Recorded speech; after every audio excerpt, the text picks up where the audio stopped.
I've had many questions on DiMarzio straps. They're these ClipLock straps, and I actually it's kind of weird because I had a lot of questions about this very strap before I bought one. And I'm gonna kind of do this. This video is gonna be based on the questions I've got, so I'm gonna answer them first, and then I'm gonna show you a little trick as well. So it's going to cover two things. Oh, I'm getting a text message. I will answer that in a little bit. Now, the thing about these straps is they're awesome, they're great, is because, one, they're locked. So, there isn't too much of a, you can twirl, you can do whatever with it.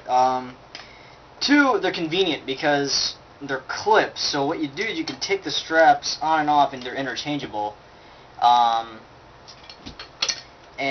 mean, you can move instruments, and you can have two straps. You can have one with a wireless transmitter kind of attached to it. You can have one without one, just in case you need a cord to play with if you don't have wireless.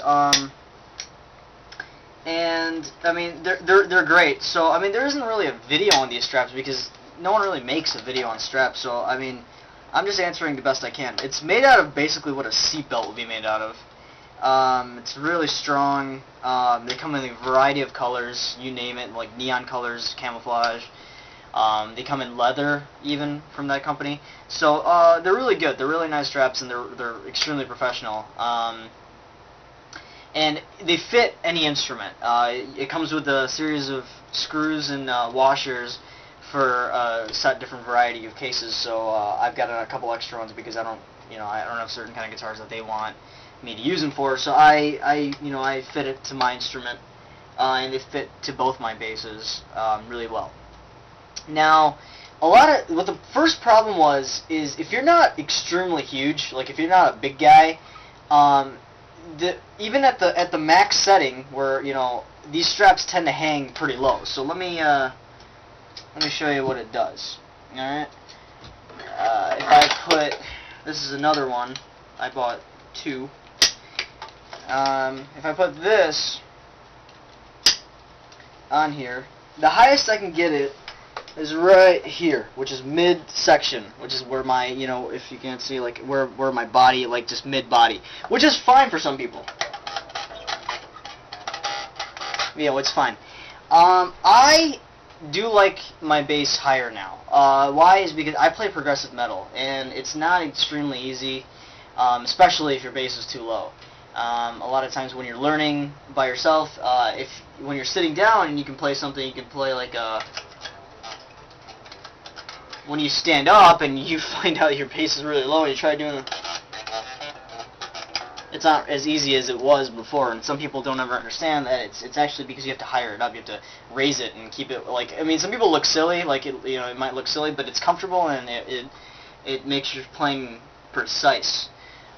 So what do you do? All right, how do you solve that problem? How do you fix that? I have a simple solution that my guitarist told me about, and I don't know if a lot of people know about this or not, but I've gotten a lot of questions about it, and I myself, I was baffled by it. But there's a simple way to fix that on these straps. What you do is you take like a zip tie, basically, like something like this, like just one of those things the SWAT team uses to cuff people. And you, what you got to do is you attach one of these buckles to the frame right here, to itself, basically.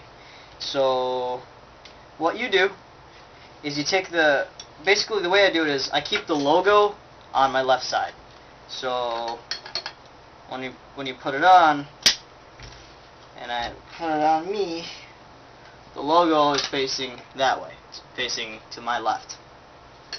So I use the side without a logo. What I do is you wrap it up like so. So what you do is you first you put it through like this in there. Put it through the buckle, and then basically It's going to be kind of stubborn because it's kind of long, or I mean, for it to be. But after that, just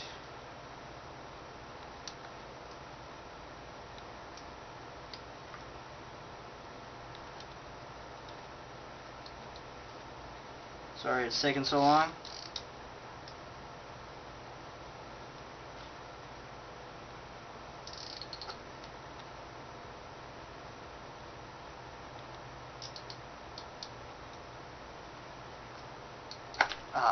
Oh man. Alright. Another text message. Sorry. It gets really tight.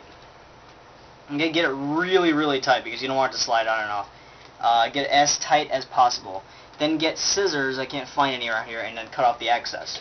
Then, so what you do is, I have a ready one. It ends up looking like this. Mine has a little circle thing on it, like a little cylinder thing, which yours might not. And when you put it back on,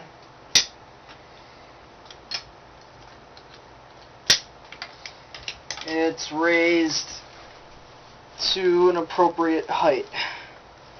A little farther out. Before it was here, now it's here. Now I can play,